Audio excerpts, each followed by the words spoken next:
Welcome to Mindfully Augmented, where we talk about living with intention in a world that is shaped by technology. I'm A. And I'm B, and welcome to the show. Yes. And today we're going to be talking about the importance of emotional intelligence, AR, and AI. We'd like to start maybe a little bit about why we're doing what we're doing. What is this chaos that you're seeing behind us? Why is this such a messy first start for a podcast? Absolutely. Actually, maybe I shouldn't even say seeing behind us because most people may not be even watching this. Well, in case you're not watching the videos on YouTube or on Spotify, it's a chaos. Literally, we are doing spring cleaning. We are we have two cats and one dog. I'm hitting the table. And then also has his standing desk behind him, and I have a cat tower behind him, me. Eventually we will refine, but we did not want this to deter us from starting our podcast. This is actually our second podcast that we're starting. We started one 3 years ago, Pwah. Four, and now we're starting Mindfully Augmented. And I think the idea is like sometimes you just have to start with what you've got. You can't procrastinate. You can't wait until things get better. You just have to start. And here we are, starting. And so, that's essentially why we're starting the way that we are. But most of this podcast is actually designed for us to be talking to each other. Yeah. Yes. So And documenting our journey. We're transitioning, and we want to make sure that everything was documented.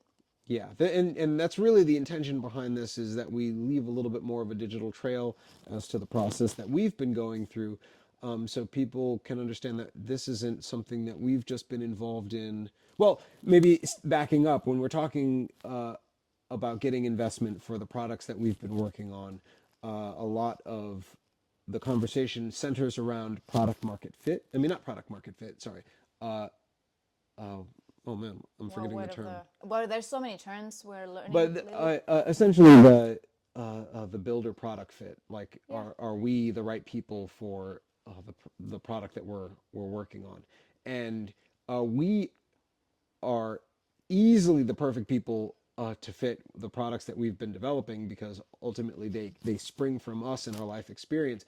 However, we haven't been great at really showcasing our whole journey in a way that other people could easily see online, in ways that like you could easily see that was networked or Yeah. easily accessed. We haven't been really great at showcasing ourselves. So this is a step in that direction, making sure that we are laying the groundwork for what we think, what we've been thinking about, how we've been approaching the design, the development, the problems that we're ultimately trying to solve, and all that. So that's did I get that I think right? you got it right. And speaking of that, today's episode is sponsored by Hierarchy of Needs, that is now available in the App Store for download. B, Yes. tell me a little bit about when you were building your experiences. If you can tell me a little bit about your background and then why you identified emotional intelligence as a key connector while building experiences that will be long lasting. So I guess starting with my background, I went to a university for cinema, and that took me basically an independent filmmaker route, as you know, which kind of had ended up with our paths crossing Yeah. 14 years ago. 14 years ago, and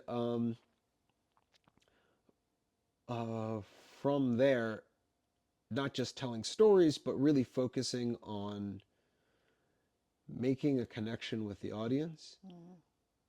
And something that my dad had said when I was young, which really stuck with me, was make sure you're saying something, not just creating, but actually saying something worth saying. I didn't know that. Yeah, Now so I know. so that was something that had kind of stuck with me.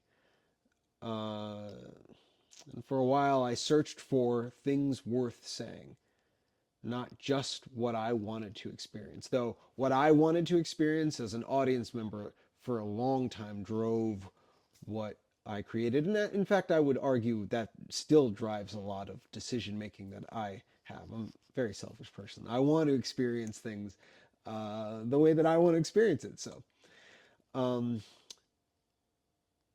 that ultimately led to a career in advertisement, marketing, animation, pulling these elements together.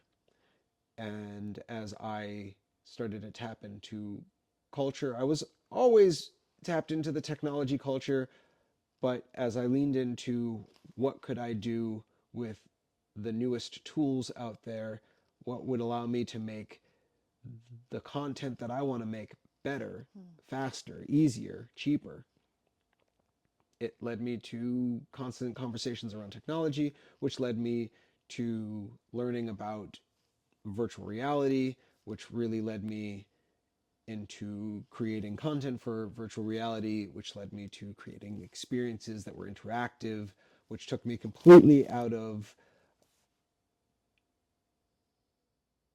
out of uh, the realm of media that I had started in cinema and what I thought I was going to be, which was like a movie director, like every other guy my age that went to school for cinema or media studies, and it put me in the path of really wanting to experience. And as soon as I realized that I was crafting experiences, I'd always been a crafting experiences, but then when I realized the power of immersive media and putting people in and realizing what the future of that could be, how impactful you could be to what people think and experience, and especially experiencing horror games in virtual reality, how immersive that I is. remember my dad. Yeah.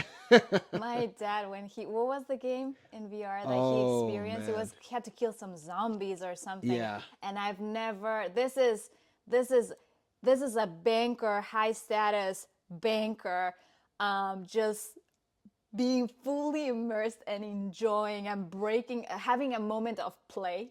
Yeah. I've never seen my dad play. And having that moment of play and being incredibly immersed, that was like incredible. Yeah. Yeah. Incredible. And so yeah, I got to see that how it broke people's shells, but then also from the development side, I saw how well when testing things, I saw how negatively it could also affect me, and realizing that that was my responsibility as a developer, or thinking when I was trying other people's experiences that it was their responsibility as a developer to take care of the person that was going to be experiencing their content.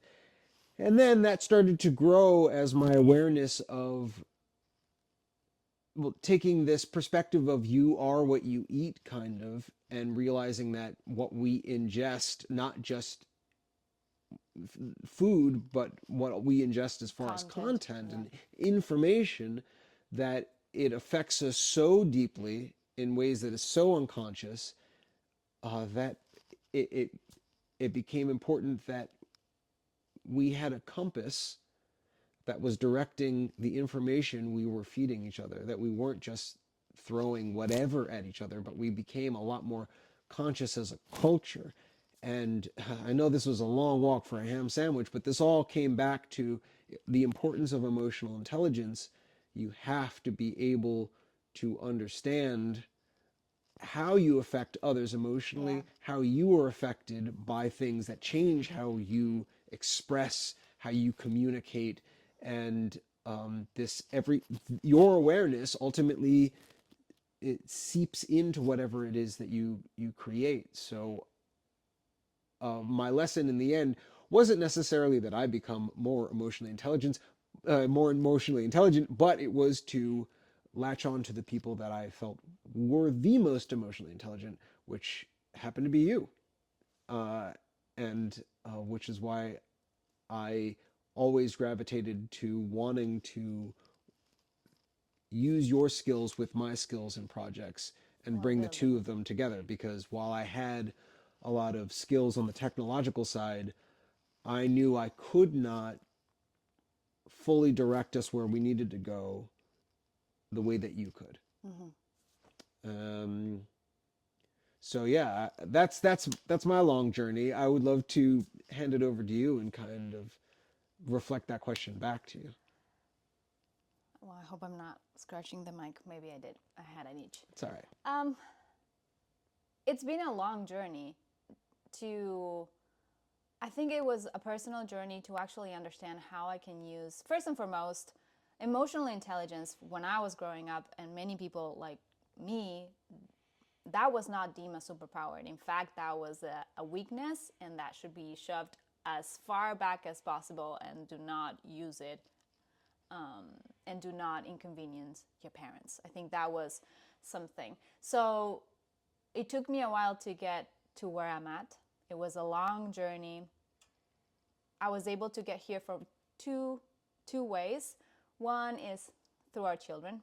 I think having to parent myself to become a better parent develops awareness, and I had to bring that emotional intelligence out of wherever it is that I store it, because that was my beacon to actually become, I would say, a good mother, a decent mother, an okay mother, a mother, An aware mother. an aware mother, and making space for my children who would inherently have emotions, because we're humans and we're made out of emotions. So I needed to learn how to address and take care of my emotions so I could do that. And the second one is actually through coaching. As I landed as a health coach, that was never in my books. I wanted to be an actress. I wanted to be so many things. I never wanted to be a health coach, but eventually I end up being a health coach, just because life sometimes it takes you where it wants to go, and it actually was something that aligned. And with that, it wasn't even just that the career happened to align with you, but that humans in general, when they came across you, they felt the need to dump their life story on you naturally. Yes, at any place, at the supermarket, at the nail salon, in line at the DMV, at the hospital after surgery, like any place, I would come home always to be and say, hey, you have no idea. This is what happened to me. These are the stories that I've heard today. So understanding that there was a superpower in emotional intelligence, but also understanding that technology has always been here to stay most of the time. And in an era where AI is going to be number one, the question was like, how can I implement these two things? And it wasn't until we started building together our platforms, that I could not see the connection. But I do see, and I say that using AI on a regular basis, at least 5 to 6 hours a day, I do spend time using artificial intelligence. What I realized very quickly, like you said, is that the next frontier is going to be about the relationship. And you cannot have a relationship if emotional intelligence is not present or considered or integrated. So with that is that I came to the table with my knowledge, with my little bag of knowledge, and my eagerness to make the world a better place for as many people as possible, is that I am here to share what I've learned. And it's not such a little bag of knowledge. Like, you've spent quite a bit of time as a health coach. 10 years. Yeah, that's a significant amount of people. But it's like anything. The more you learn, the more you realize you don't know. And I think that's because as soon as I think, oh, this group of people feel this way and they need this, then there's always another group of people that feel a different way, that have a different culture, that need something different. So it's a constant learning and learning and learning. That's why I say it's a little bag, because the bag gets bigger and bigger as you get to know more people. You learn about their experiences, and you fundamentally learn about their needs. Their needs are very, very, very different. So that's why it's not that I was trying to minimize. I know that women, we need to learn and get comfortable taking space, But it's not that I was minimizing my knowledge. It's just a realization that there's so much more to learn and discover, and I want to make space for that. Yeah. So I think our idea is to keep for the sake of consistency, that we want to keep these episodes to 20 minutes. I think we got a really great any takeaways or anything, any questions that you want to leave lingering. Well, I think for the audience, I would love to hear if and when somebody hears this and they are inspired to continue this conversation. I'm curious to hear their thoughts on how do they feel emotional intelligence, like how do they feel like emotional intelligence plays a role in technology, in culture, in modern day society, and how important is it for us to consider while building for future technology? Oh, I love that question. Well, thank you so much for joining us. And thank you, Hierarchy of Needs, for sponsoring today's first episode. Hierarchy of Needs is now available for download at the App Store or in the App Store. Thank you. Thank you so much.